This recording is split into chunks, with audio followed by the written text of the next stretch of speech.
HR issues can kill you. One complaint against your company can turn your world upside down. And you spend way too much time dealing with HR when you should be spending your time on making a profit. You should talk to Bambi. With Bambi, get access to your own dedicated US-based HR manager starting at just $99 per month. They get to know you and your business while providing HR expertise and the personal touch you need and want. They're available by phone, email, and real-time chat, so onboarding and terminations run smoothly. Team members reach peak performance, and your business stays compliant with changing HR regulations. And with Bambi's HR Autopilot, you'll automate important HR practices like setting policies, training, and feedback. HR managers can easily cost $80,000 a year, but Bambi starts at $99 per month. Schedule your free conversation today to see how much Bambi can take off your plate. Go to Bambi.com right now and type in Accelerate under podcast when you sign up. It'll really help the show. Spelled BAM, BEE.com. Bambi.com. Type in Accelerate. Hey guys, this is Gabby Douglas. If you have an active lifestyle like me, hydration is key. That's why I love the Hydration Watermelon Smoothie from Smoothie King. Blended with whole fruits, coconut water, and more electrolytes than some of the leading sports drinks. Hydration Watermelon is the cleaner way to hydrate, with no artificial colors, flavors, or preservatives. So you can recover and perform at your peak ability during the summer heat. Order online or through the app for pickup or delivery. Smoothie King, rule the day.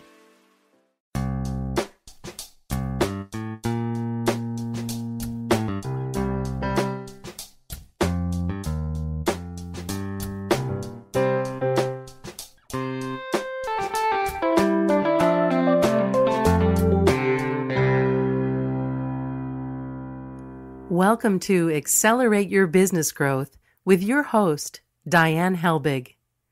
Diane is a leading small business development and leadership coach, author, and speaker who is passionate about sharing valuable ideas, tips, and techniques with business professionals worldwide. Diane brings you the world's experts and gurus in all things business. Whether it's sales, structure, social media, planning, or plateauing, guests bring their expertise and energy to each episode.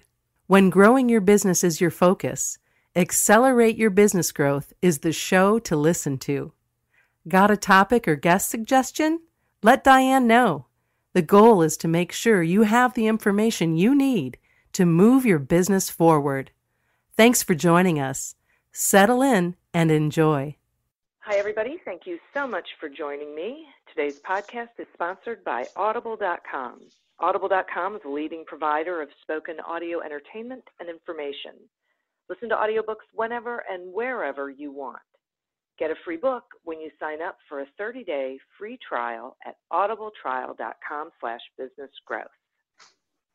Accelerate Your Business Growth podcast continues to gain recognition as a wonderful resource for business owners, entrepreneurs, and sales professionals. This is because some incredible people with wonderful knowledge join me to have a conversation where they share their knowledge with all of you so that you can pick what you need, learn from it, grab their book, whatever suits your fancy, and apply these things in your business so that you can be more successful. Today we have such a person. My guest today is Peter Sage. Peter is a leading, well-known international serial entrepreneur with over 20 startups to his credit. Some of them, like the Energie Fitness Brand, have grown into global success stories.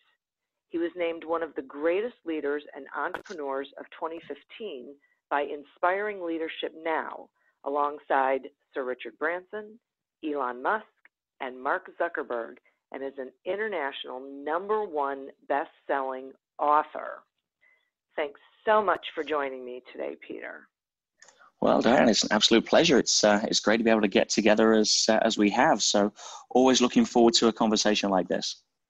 Oh, me too. And I love this subject. We're going to be talking about living the life of an extreme entrepreneur, which, first of all, would you define, what you believe is an extreme entrepreneur?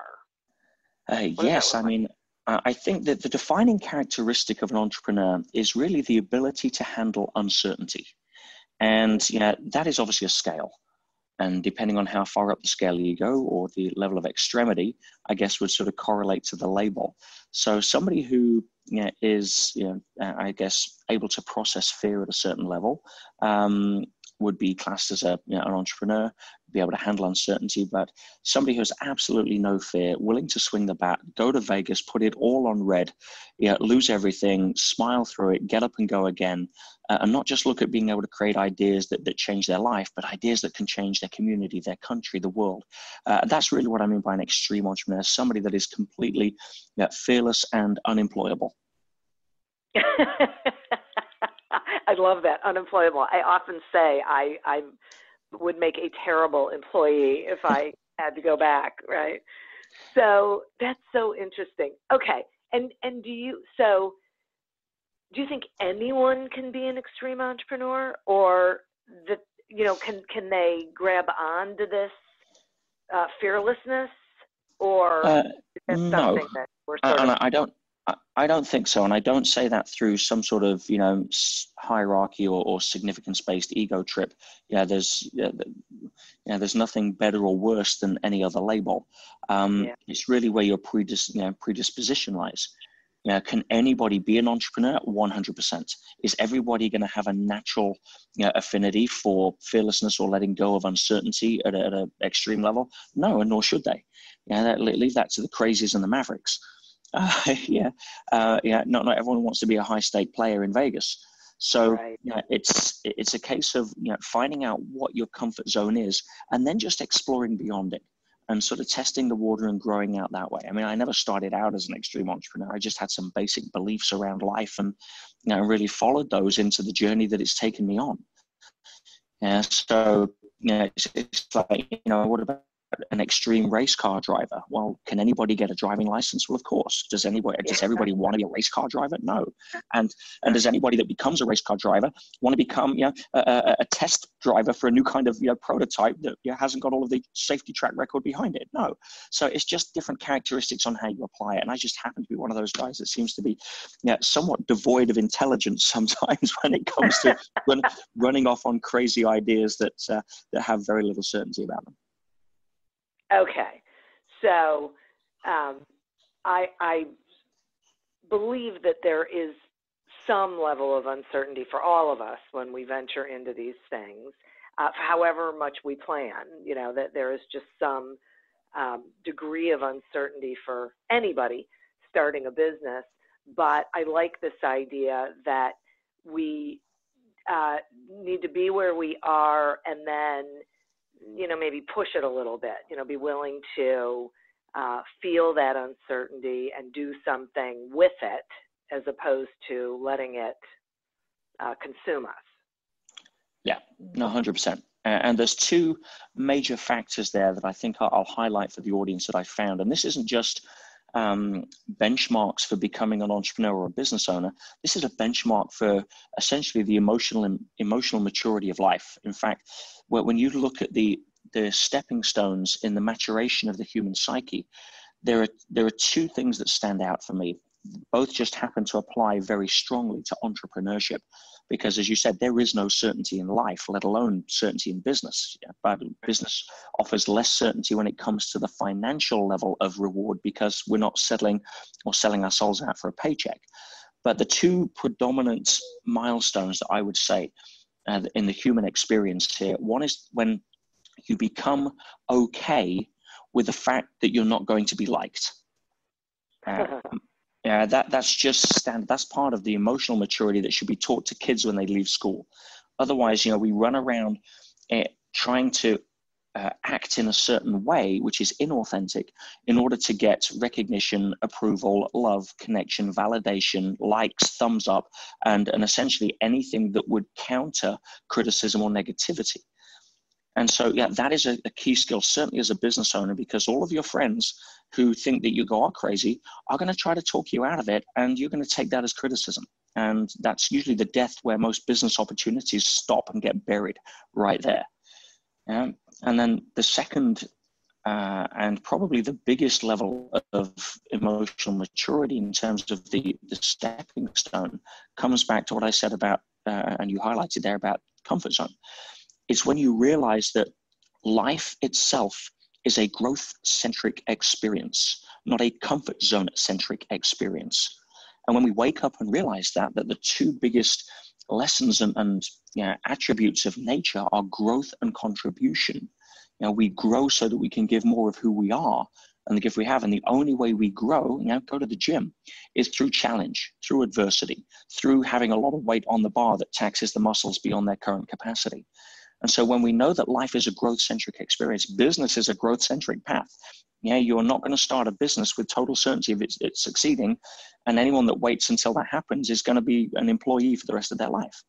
So those two aspects, wait till you be okay not being liked. That's the first step. When I was 21, I think, I remember turning around to my friends and saying, when I get as many hate websites as Bill Gates, I know I'll be doing well.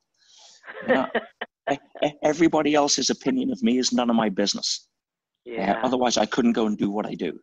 And then when I realized that life is a growth-centric experience, but I'm an athlete. I'm here to go to the gym. I'm here because I'm trying to get a gold medal and win the race, not to try to hide away from the personal trainer that's looking for me, right? Because he makes me throw up in an hour. No, if I don't throw up in an hour as an athlete, I want my money back. Right. So that's the mindset that I come to the table with. I just love this. I even wrote it down. Life itself is a growth-centric experience. Yep. Because if you don't have that frame of reference, if you don't have that context, you spend your entire life fearful and trying to avoid opportunities that we call adversity, trying to avoid challenges, criticizing things when they don't fit our pictures, taking on the victim story rather than the hero story. It's not about how great things are when the sun's out and you're kicking back with a margarita. It's about when you're at your lowest point, when you're at the rock bottom, who shows up then? Running from the back is always far more impressive than running from the front. Anyone can run from the front, but if you fall back, you trip over, you're at the back of the pack and you still got to get up and go for it. That's where life is lived. That's where the experience, the joy, the juice, the growth, everything that makes you who you are at the deepest level gets forged. Steel doesn't happen in an ice tray. It happens in a furnace. That's my philosophy, and it serves me well. Yeah, no kidding. I'll bet. Okay, so you've talked about adversity, and there's a belief that we learn from our failures, not our successes, and that adversity, what doesn't kill you makes you stronger and all of that. But what do you think is like the most practical thing someone can do to take adversity and turn it into advantage? Perfect. Ask better questions. The challenge is that when the outer world doesn't fit the pictures of what we think it should look like on our inner world, which, what we label adversity, then we tend to have the opportunity to ask better questions. See, questions are the steering wheel of the mind. And the challenge is when adversity shows up, most people ask the wrong questions. Why is this happening to me? Why am I so unlucky? Why couldn't it have gone the other way? All of that. And the brain is like a Labrador. It's a faithful dog. And its job, when you throw a question like throwing a stick, its job is to go and fetch it and bring back the answer. And most of the time, if you say, why did that happen to me? The brain's got to find an answer. It doesn't matter what kind of answer it is, but it'll probably come back and say, because you're just unlucky, because you're a schmuck, because your teacher said you were no good at school. Whatever it is, it'll find an answer. So the key to turning adversity to your advantage is to ask better questions. What's great about this I've not noticed yet? What's the gift in this that I'm sure is around the corner? How can I learn from this in a way that adds value to me in the rest of my life? How can I avoid being a victim and use this to actually empower and inspire others rather than hide behind a whole series of excuses? So asking those kind of questions is a great first step because it'll lead you to get your own answers that are more empowering than disempowering. Does that make sense? Oh, completely. Yes, it makes perfect sense. It just changes the whole energy around whatever the situation is. Absolutely. The great Napoleon Hill, the author of Think and Grow Rich, which arguably started the personal growth and positive thinking movement, he had an amazing quote. He said that every adversity carries with it the seed of an equivalent or greater benefit. Now, the challenge is that most people are too busy complaining about the adversity to water the seed.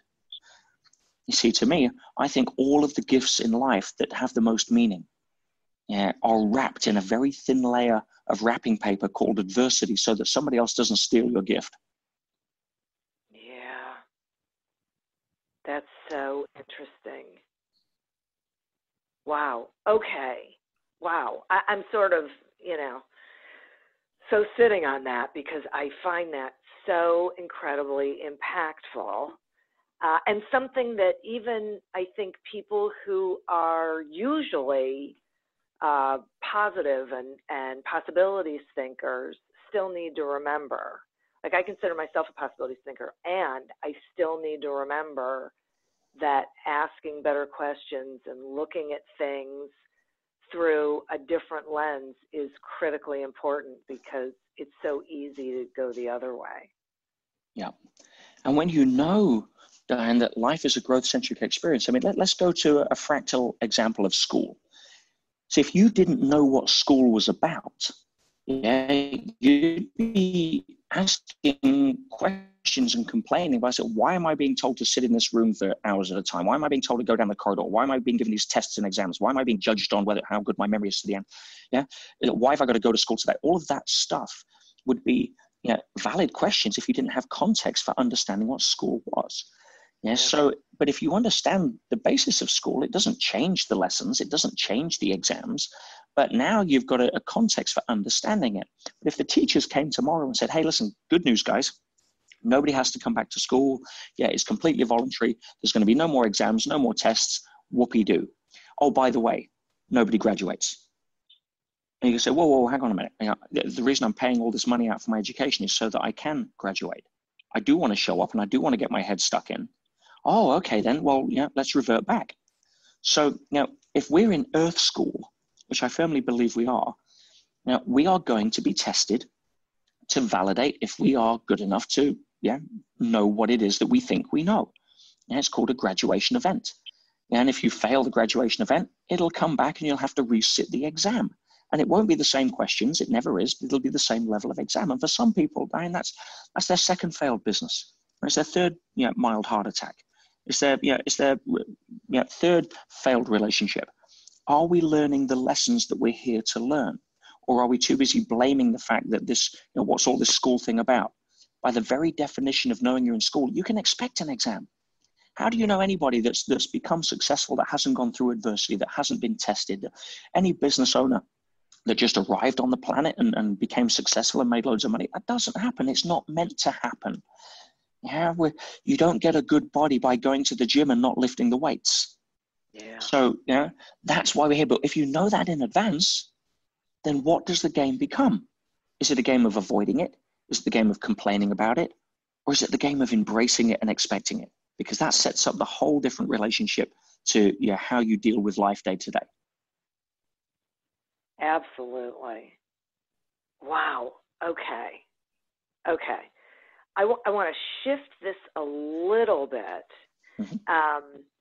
because I want to pull in technology into this conversation because I feel like we're in this really strange place where suddenly we have all of this technology and we have all of these avenues and opportunities, and I feel like we're sort of we're focusing on the wrong things when it comes to it, which could be contributing to people's feelings of not knowing what to do or feeling like they're victims of, or they're just over their head or whatever. So I'm curious if you have some insights for, business owners for how they cope with all of this insanity, I will call it, or racing technology, to call it something better than insanity.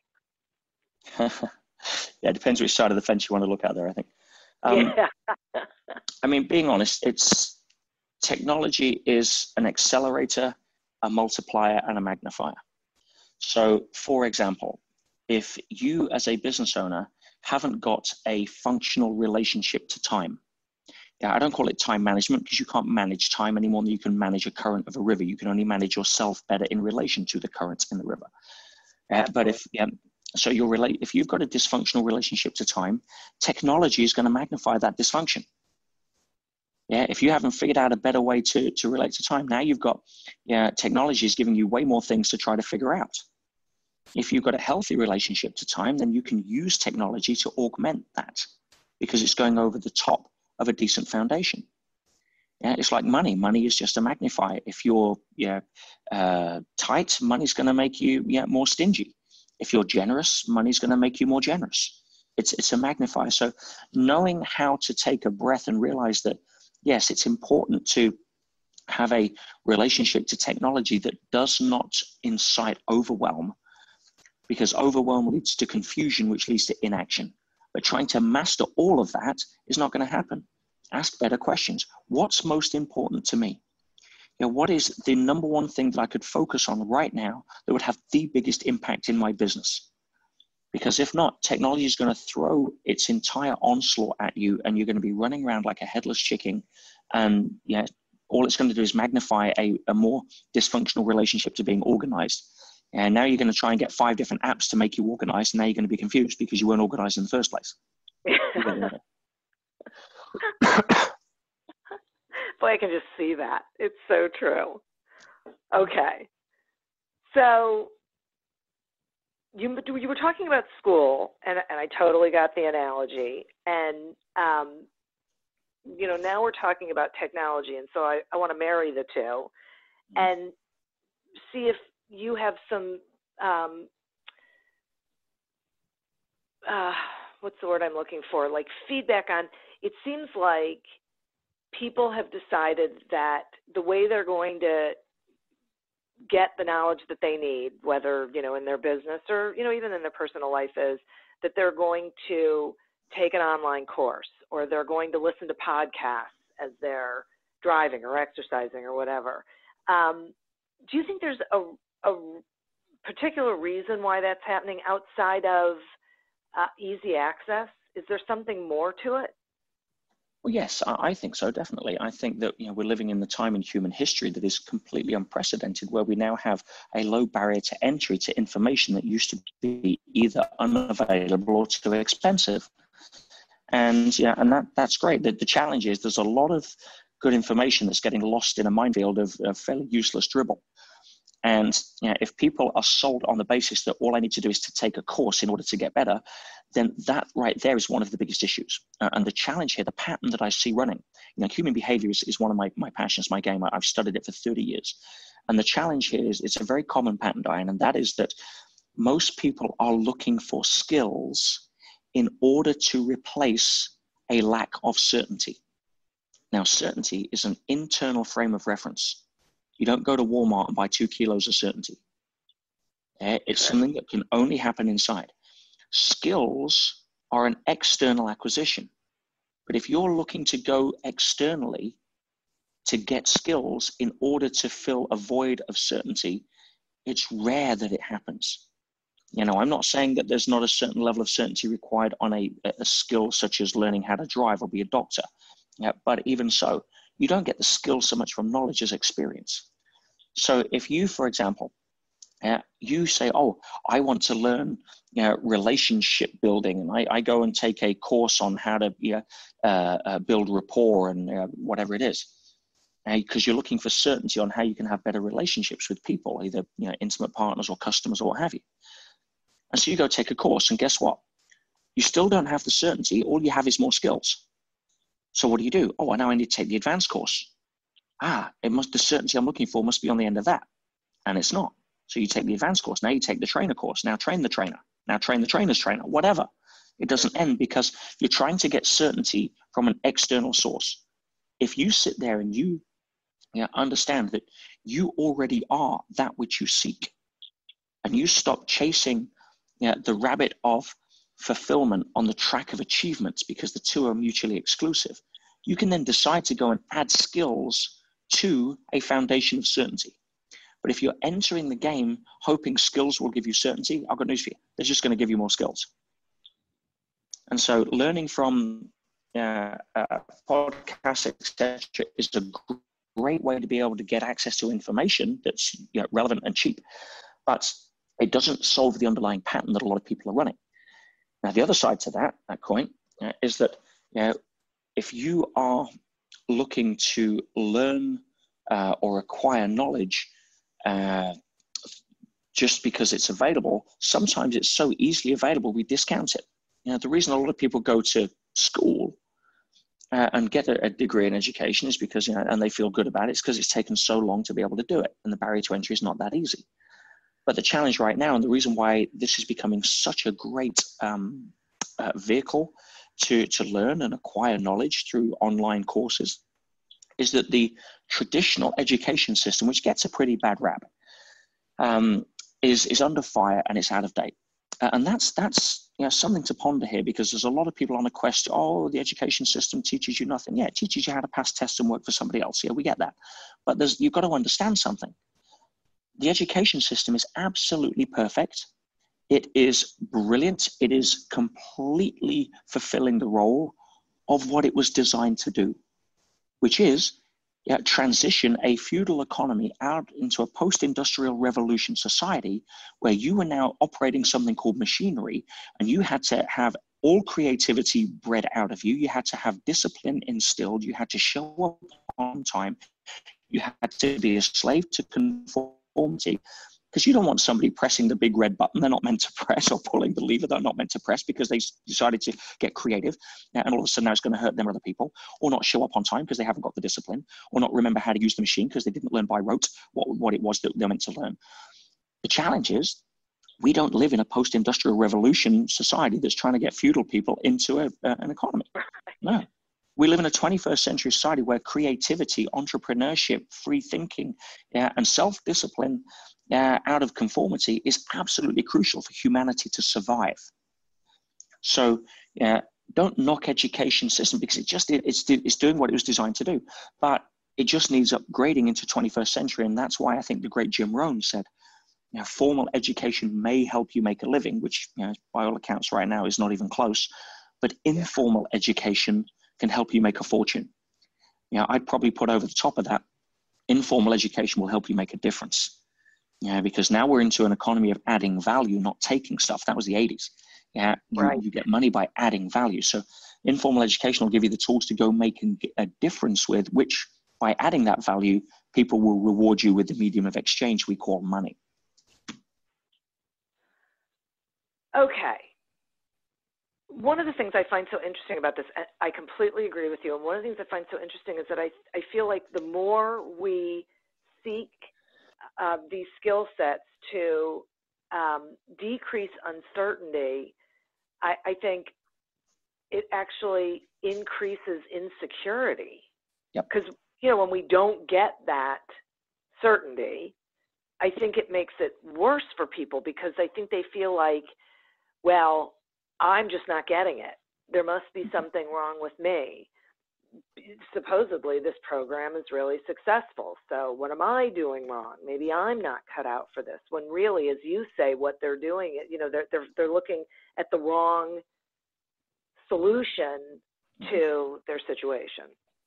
So it's the wrong end of the telescope to look through. And they've got a $1 trillion economy called consumerism, which is very happy to back that up by telling that, of course, you're the problem. So, but the good news is we've got another solution for you, and we take Visa, Amex, and MasterCard. Yeah. Yeah, it's really not great. So let's talk about empower people. Yeah. All right. But so let's talk about certainty. Mm-hmm. Are there things in the world that are certain? And if so, what? Certainty is a state of mind. Okay. Certainty, if you want to develop a healthy relationship between certainty and uncertainty, become massively certain that you can handle uncertainty. Because uncertainty is part of the game. Ultimately, most people are afraid at a fundamental core of the primary human fear. Yeah, and that is the fear that we're not enough. And ultimately, if you peel back the onion one more layer, then that we won't be loved. Yeah. So if you haven't reconciled that, if you haven't come to terms with that you were born good enough, if you haven't come to terms with the fact that there is no certainty in life, deal with it. Yeah, the most important thing that I teach people, as simple as it sounds, is to make a list of what they're grateful for. Yeah. Because the contrast frame is so easy to miss. Most people are upset because of the state of the economy. Oh, really? How about you're born 500 years ago in Botswana? How about 50 years ago in Sierra Leone? How about 100 years ago with no antibiotics? Are you absolutely kidding me? Right. Is there any certainty? No.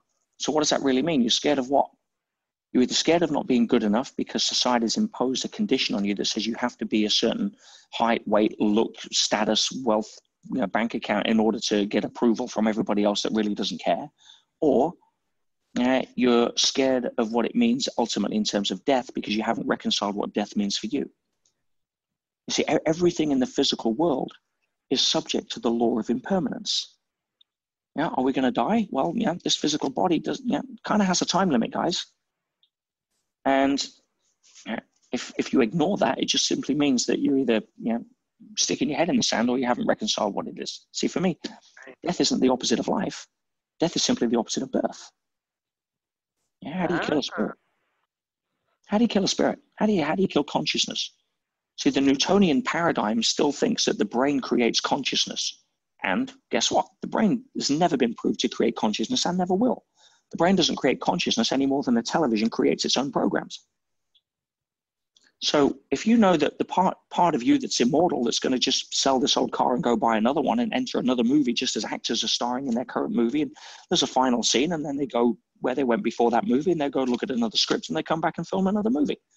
And there's going to be different people in that movie and they're going to make friends, and maybe they get to work with some people they worked on a set before. But that's the journey of being an actor.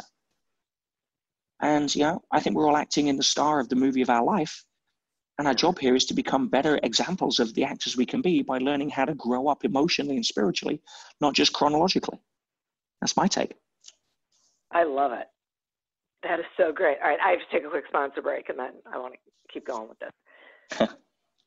Accelerate Your Business Growth podcast is happy to be sponsored by Audible.com. Audible.com is a leading provider of spoken digital audio entertainment and information. They have over 150,000 titles to choose from, and you can listen to them on any device, including whatever you're hearing us on right now. And if you sign up at our link, which is audibletrial.com/businessgrowth, you get one free audiobook and a 1-month trial of the service. Some examples of books you can listen to on audible.com are The Inside Track by our very own guest, Peter Sage, and The Irresistible Consultant's Guide to Winning Clients by David A. Fields. So visit audibletrial.com/businessgrowth, explore the books that are of interest to you, and receive one free audiobook when you sign up for the trial. Today we're speaking with Peter Sage about living the life of an extreme entrepreneur. So, given everything that we've talked about and the state of the world as it stands at this point, would you advise entrepreneurs to read the news or not? Sorry, I actually couldn't help laughing there. No, not in a million years. If you, for example, even have a business that is dependent upon the rise and fall of the news, something like the stock market or the Forex market, then in all fairness, get a different job. But no, absolutely no way on planet Earth would you ever catch me reading a newspaper or watching a news report, something like CNN, constant negative news. And the reason for that, I've got a video on my YouTube channel, which is a 20-minute video that exposes the business model of the media. And if people haven't figured it out yet, it's all the same news. It just keeps happening to different people. So why shouldn't you read? That's so interesting. Yeah. Oh, they have an MO, but I'll give you the very short version here for people, and then just try it for 10 days, guys. And then see that the world will work. You see, the mind attracts that which it dwells upon. That's if you go to Napoleon Hill. Whatever the mind can conceive and believe, it can achieve. Yeah, go to The Greatest Secret from Earl Nightingale. Yeah, you become what you think about most of the time. Yeah, go back to the religious teachings. As a man thinks, so he becomes. Yeah, it's just, it's emphatically taught throughout human history. Now, the challenge is the mind is like a compass needle. It can only point in one direction at a time. Yeah, even if you're thinking in like a multitasking kind of way, your compass needle is pointing rapidly in different directions, but you can't split the compass needle. The mind just can't do that. So if you take a compass needle and you take away all influences magnetically away from it, apart from the Earth's magnetic field, it will turn and point to its magnetic north. Now, how do you magnetize a compass needle? By constantly stroking it from one end to the other, conditioning it to become magnetized. With me so far? Yes. So human beings are programmable. We're magnetizable, if you like, by design. We're cybernetic organisms. We are conditioned through our environment. It's just part of how we're made. So where is the compass needle of your mind pointing? Is it in a positive direction or a negative direction? Now, here's the challenge. Because we have a prefrontal cortex, we can take charge of that compass needle, just like we can actually take charge of our breathing. Now, breathing is the only human physiological function that we can either take charge of consciously or we can hand it over to autopilot. And for most people, they hand it over to autopilot 95% of the time. Okay? Right. But our thinking is the same. Our prefrontal cortex, it only operates 5% of the time, whereby it takes conscious control of what we choose to think. The other 95% of the time, it's on autopilot, just like our breathing. Now, when it's on autopilot, it will default to its conditioned magnetic north. So you can be super positive in the moment. You can go to a seminar, you can read a quote on Facebook that makes you smile and laugh. But as soon as you hand back your thinking to the conditioned response, the needle's going to point to where it's been magnetized to most of the time. And the challenge with the media is that it is a constant magnetization of your compass needle of your thoughts into a negative direction. So you cannot be positive, happy, fulfilled, and unstressed if you constantly watch the news. Sorry, it's just, I've never met one person. It's not going to happen. And if you are the 1,000,000 to 1, good luck. Yeah, because you're probably lying. So I haven't read a newspaper. I'll be totally honest here. I haven't read a newspaper. I haven't watched a news report in close to 15 plus years. I have absolutely no clue what is going on in the world, according to the media. I have every clue what's going on in my world. And if something's important enough on the outside, it finds me. Yeah. If it affects me.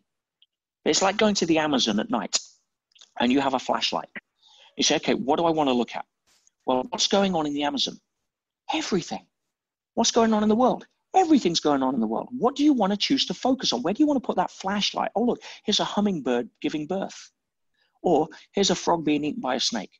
Take your pick. Everything's available.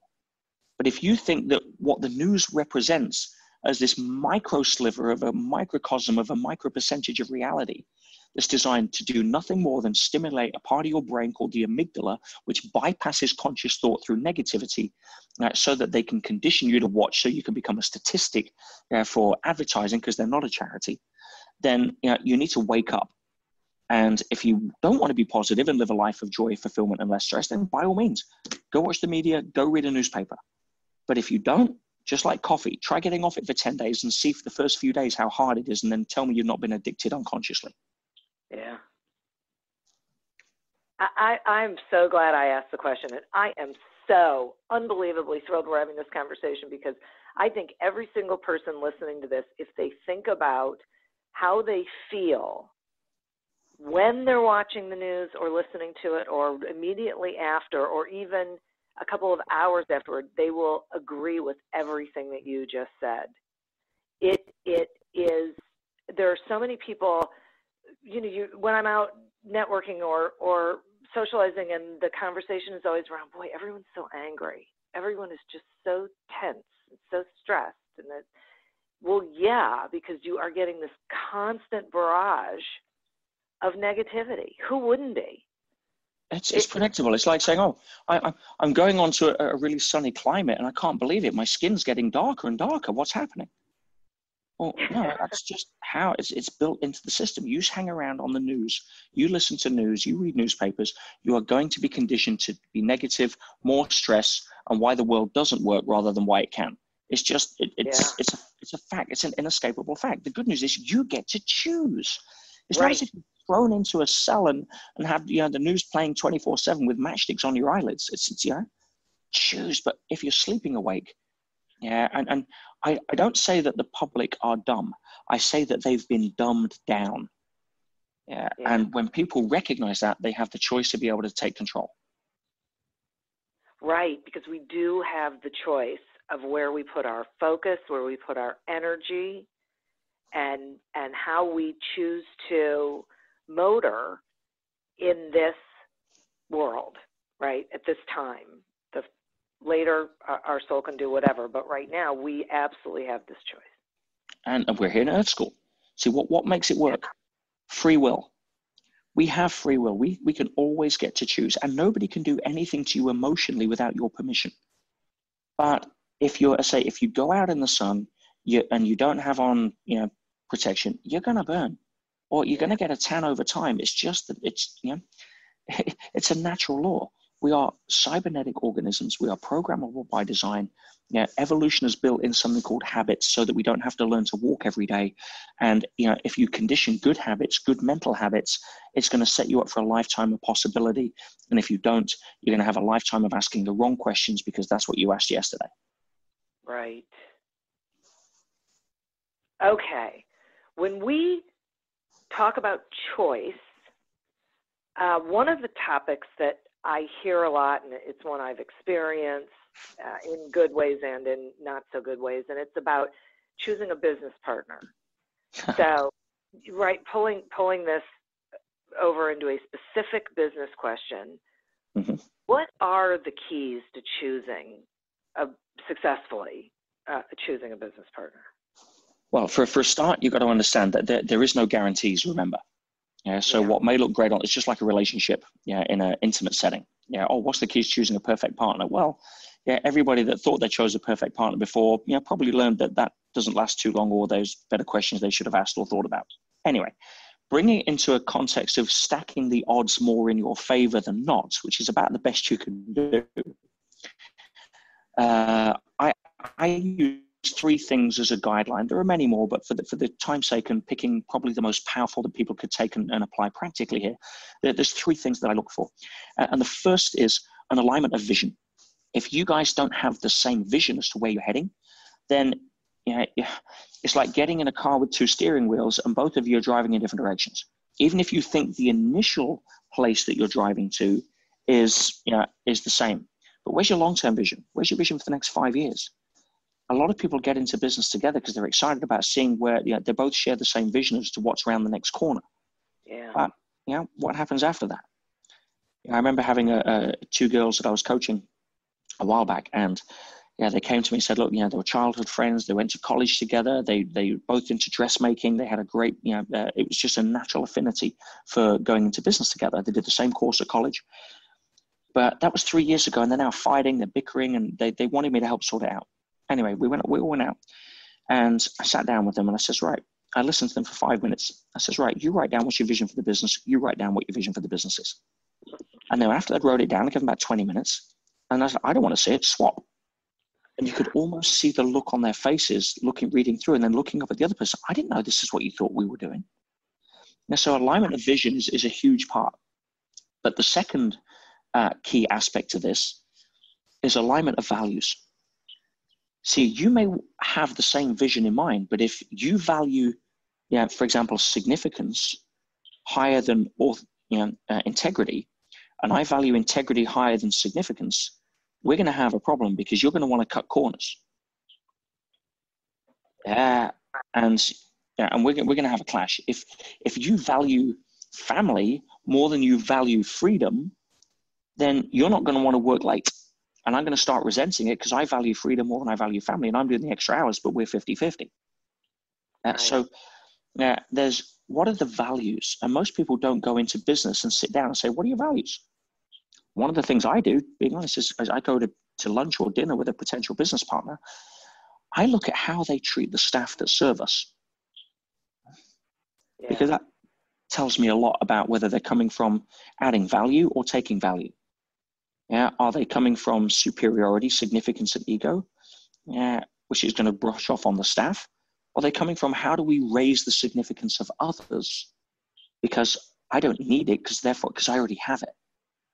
It's a paradox. And if I get on stage, I'm speaking in front of 5,000 people. I don't care if they know my name. I'm there to be able to shift these people's worlds. I'm there to be able to add value. I'm trying to knock them out of their comfort zone, not to win awards for being popular. The irony is I tend to get more standing ovations than other speakers that are so desperately trying to get standing ovations. Yeah? Not that I need it. You get the idea. Truly, completely. And okay, so third, I was sorry, go ahead. Go ahead with the third one. Go ahead. The third thing is simply an agreement between the business partners that there's no gray areas. In other words, we have the willingness to put everything on the table and talk about it. Nothing's off limits, no gray areas. If you've got an issue, I've got an issue, let's talk about it. Let's not let it fester. Yeah. So one of my questions is, does there have to be agreement initially, or how do I want to say this? A similar belief in how to get to the goal, or does that come when the other three things are in place? To be fair, again, the how relies on the fact that you think you have certainty in how things will unfold. And if there's one thing you'll learn in business quickly, is that the river winds in a very non-linear direction. You do need to have alignment of vision, but how you get there, you need to be flexible because business is a pretty unregimented experience. So if you think, oh, I know how we're going to do this, this, and this, and then the market changes, or your competitors suddenly take away your competitive advantage, or something shifts, flexibility is a far greater skill to have in business than a rigidity to a fixed direction or a fixed MO on a business plan. See, with business plans, Diane, if those that are looking to get into business, let me share with you my thoughts on a business plan. All business plans follow pretty much the same MO. They overestimate income, they underestimate costs. At best, they're a guess, and at worst, they're fraud. Case closed. I've never seen a business plan fail on paper. Have you? No. But how many businesses fail? Oh. So the purpose of a business plan is pretty simple. It's to demonstrate to other people who are looking to invest in your deal that you have some remnant clue about what the hell it is you're about to do. That's the purpose of a business plan. But as Muhammad Ali says, everybody's got a plan till they get punched in the face. So flexibility is a key issue there. And if you've got somebody that's got an alignment of vision on the end goal, somebody that's got the same value structures you have and the ability for you to talk and discuss anything openly without getting your egos in the way, then that's probably a far better way of being able to select a business partner and a methodology to proceed with than going on the equivalent of Match.com for business partners. Yeah, right. Okay. Do you think, this may sound like a really strange question, but would you advise, or does it really not matter? It depends on the individuals for spouses to go into business together? Ooh. I have experience in both sides of the fence here. Here's the challenge. Yeah. From my experience, a lot of people, and usually more the women's side, and this is no criticism for women at all, but just in it as a gross generalization, which is all it is. Women tend to have a harder time separating the identity and roles within the power dynamics of business and in the home. In other words, let's just say you have an argument in the office. A guy, just because generally speaking how masculine energy is wired, tends to find it easier to switch out of that when he goes home, but then wonders why his wife's not talking to him or is sleeping in the house. Right? And that's no criticism. It's because women tend to have a stronger predisposition for empathy and nurturative sort of connection than men do. If a guy argues with his buddy, it's like seeing two ducks on a pond. They have a big squabble, they shake their feathers, and 3 seconds later, they're friends and eating out the same thing. Right. And again, this is a gross generalization. I'm Yeah. paraphrasing. I don't want to say all men or women. That's just naive. But if guys are going into business thinking that they can have a go at their partner and expect the partner to say, well, that was just when we were at work, it doesn't happen that often.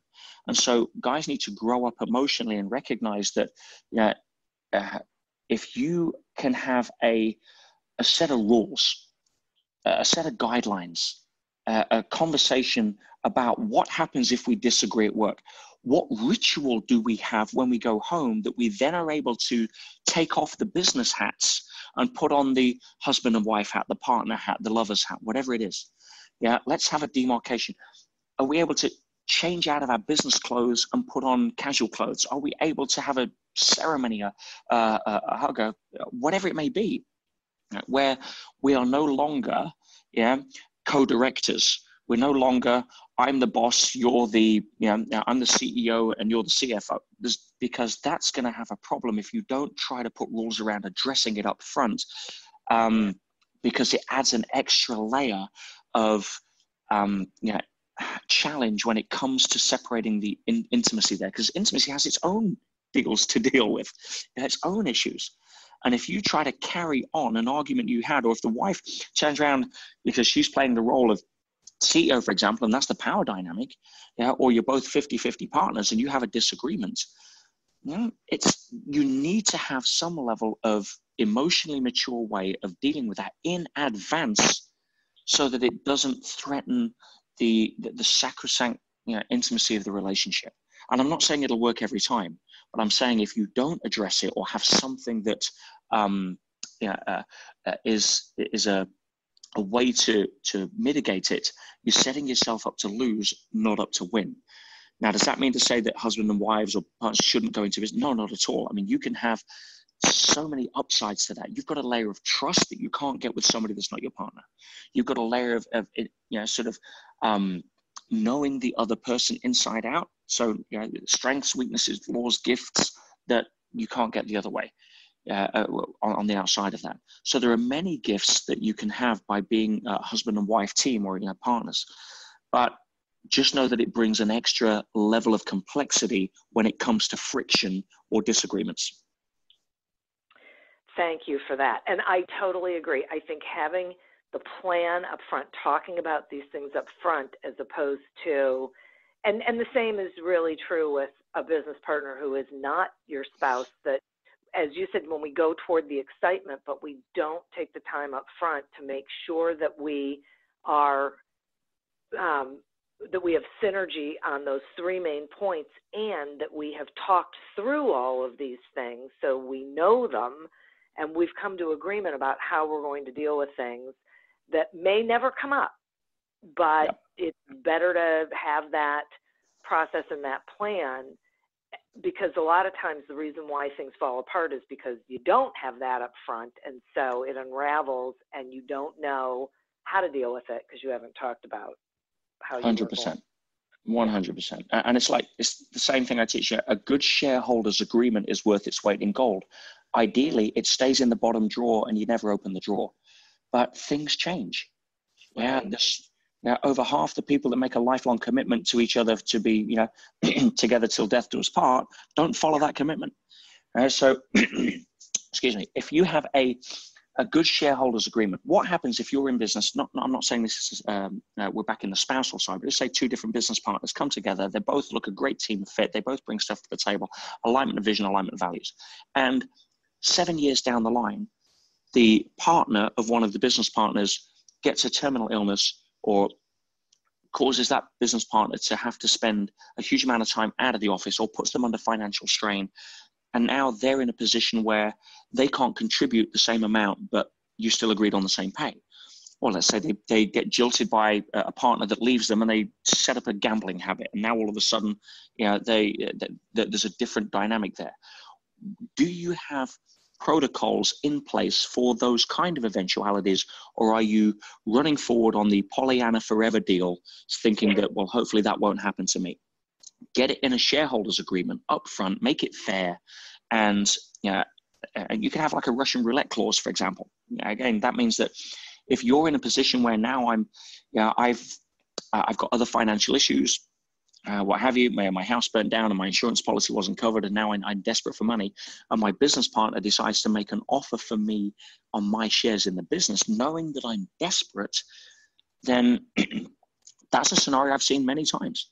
But if you've got a Russian roulette clause in your shareholders agreement, that means that whatever offer that your business partners offer to you, you have the right to spin that around pro rata and buy their shares off them for the same amount.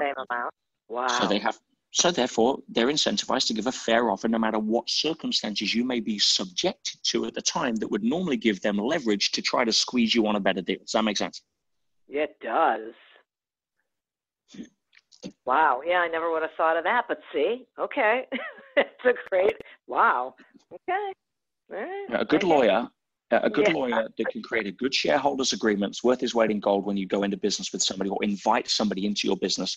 Get it in writing. Again, ideally, all things equal, it stays in the drawer. You never open the drawer. But if there's a time to open the drawer, you're going to wish there was something in there that looked after you. You bet. You bet. And it preserves relationships. It preserves your future. It's absolutely right. Now, I'm going to say somewhat along the same lines. What would you say is the fastest way to go broke in business?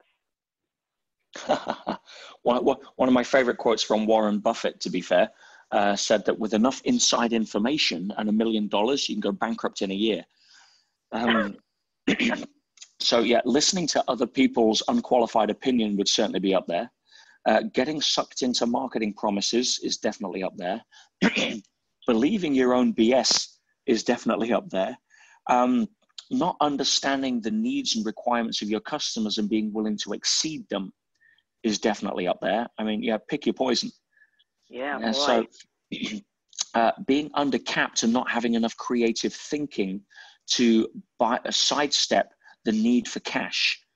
And I teach something called financial creativity, where most people, the challenge is that they go into a business undercapped, but they don't have the financial creativity to be able to put something in place that would mean that they can get the result that they want, even without spending money. And it's a very simple example. Excuse me. I had a friend of mine call me up and says, I want to borrow $20,000. Now, he was a flower seller, and he wanted the $20,000 to buy another market stall the other side of town, which was established. The person was retiring. Everybody knew that was the other flower stall. And the guy said, look, I'll offer you my pitch for 20 grand. The bank wouldn't lend him the money because there's no security in the store. He wanted to try to borrow it. I'm like, why are you borrowing that? I'm like, who else would benefit if you got that store other than the current owner and the customers and yourself? Okay, what about the suppliers? What are you spending currently on your wholesale? About $125,000 a year. I says, okay, so if you got the other store, what would you be? He says, at least double, so $250,000. So you go to your wholesaler and you say, hey, look, I've got the chance to double my wholesale output to you to $250,000 a year. I'm going to sell you the exclusive right of supply for $5,000. And if they say no, you walk down the street to their competitor. Now, what wholesaler is not going to secure $250,000 in business for $5,000? Hey, you take that $5,000 to the person who's retiring and say, look, I don't want to give you 20 grand. I want to give you 25, but I want to spread it over 12 months. And by the way, that gives you 25% interest, which is more than you'd ever get in a bank. And here's a $5,000 deposit. I mean, win-win. Just thinking of how you can be creative. And I can give you 20 examples like that, most of which I've used myself in building companies when I had no money. So it's always the challenge. Instead of asking yourself, how can I get money? Ask yourself, how can I add value? And you'll always come up with some level of being creative that could possibly sidestep the fact that you don't have a checkbook. So therefore you think you're stuck. So, get creative rather than think you need to spend money. Now, I just recently had an opportunity for some education and an ideal opportunity. And I went to two guys. It was about a 20 grand investment. I said, guys, hey, listen, rather than spend 20 grand, how about, I went to one guy, says, how about we go halves? No problem. All right. And then I went to another person who could benefit on the back end and says, hey, how about we go halves? And we just, we put a mastermind together to be able to use what it is that we learn. So I get, 20 grand worth of education and a mastermind without putting my hand in my pocket. Right. Yeah, and they're happy as Larry. It's cost them 50% of what they'd normally do, and they get a mastermind. That's hello.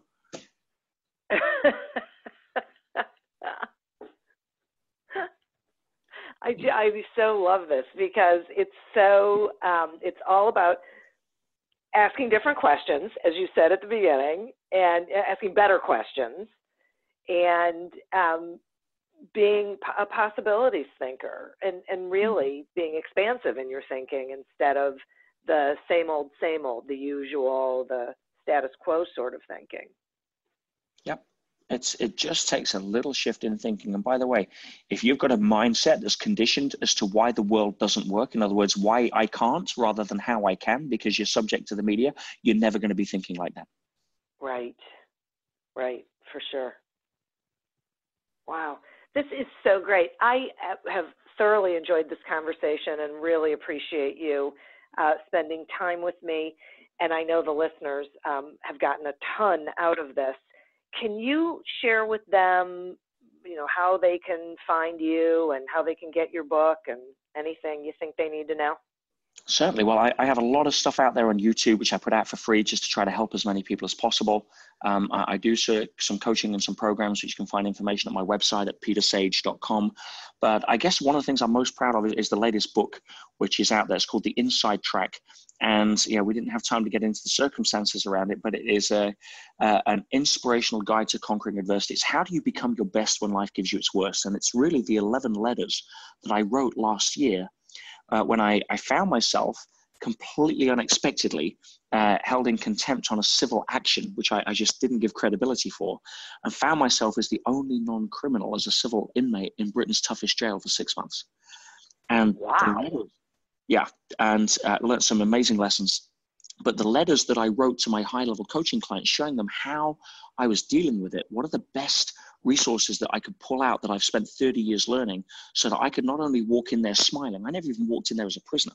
The identity I had walking in was a secret agent of change, and how I was able to change lives, change the system, win national awards, and essentially completely transform the prison from the inside within just a few months, and have one of the most incredible adventures I've ever had the privilege of living. Wow. This is a must read. It's on Audible as well. I do the voiceover, and I've had, very blessed to say, I've had nothing but 5-star reviews. It went Amazon bestseller in 2 hours, Amazon #1 in 4 hours. We sold to 25 countries on the first day, and the feedback so far has been absolutely mind blowing. We just signed a movie deal for it as well, which will be out in a couple of years. And very excited. And we talk about every adversity carries with it the seed of an equivalent or greater benefit. It's nice to be able to demonstrate that. But the book itself is literally a how-to manual for dealing with anything you have that life throws at you. Part journal, part secret source, part you couldn't make it up, but it's true. And I'd be honored if anybody wants to go get a copy. It's on ebook, Kindle, iBooks, Amazon, etc. Oh, terrific. Wow. It is so great. And I am just so, as I said, thrilled that you spent time with me today sharing your viewpoint and your insights and these incredible just ways of looking at the world. I took all sorts of notes, which means I'm pretty sure so did the listeners, and they will continue to get value out of it. This is one of those episodes you listen to a couple of times. So again, thank you so much for taking some time to be with me today. Diane, it's my absolute pleasure, and thank you for putting on such a great medium for people that are looking to, move forward in the world of entrepreneurship. It's much needed, and I'm thankful for the fact you put it together. Oh, well, thank you. And I'd like to thank the listeners, because those are the folks we're doing this for, as well as our sponsor. If you would like to get a free trial of audible.com and get a free audiobook then you can get The Inside Track by Peter Sage, which would be a great idea. Go to audibletrial.com/businessgrowth to sign up for that trial. As always, continue to prosper and be curious, and as Peter says, ask better questions. And until we meet again on another episode of Accelerate Your Business Growth, goodbye and good day. Me, but also you. The Pharaoh fast forwards his favorite foreign film, Powder Donut. Okay, what's my line? The only line I see here on the script is get options based on your budget with the Name Your Price tool from Progressive. Oh man, that's a tongue twister, huh? I'm sorry, I'm gonna need a few more minutes. Bulbous Walrus, the Bulbous Walrus. The Name Your Price tool, only from Progressive. The owl ran afoul of the comatose coxswain. Progressive Casualty Insurance Company and affiliates. Price and coverage match limited by state law. Introducing touch-free payments from PayPal, a safe way for your customers to pay. Simply download the PayPal app and display your own unique QR code for your customers to scan. Whether you're a market seller, I'll take 2 tomatoes and a cucumber. poodle pamperer, piano tuner, or plumber. Signing up to accept touch-free payments for your business is easy. Touch-free QR code payments. Shop safe with PayPal. Welcome, change agents, to your go-to place for stories that ignite your spirit, fuel your purpose, and connect us all. We believe in the incredible power of the human spirit, its boundless resilience, and the inspiration it brings to our lives. On the Driving Change podcast, we'll journey together through the extraordinary yet very relatable experiences of some of the most amazing people on earth. Our mission? That through these stories, we might just spark change within you and awaken a newfound motivation to harness your unique gifts to make a real difference in the world. So get ready to be inspired and join us on this incredible adventure. You can find the Driving Change podcast on Apple Podcasts, Spotify, iHeartRadio, or wherever you love listening to your favorite podcasts.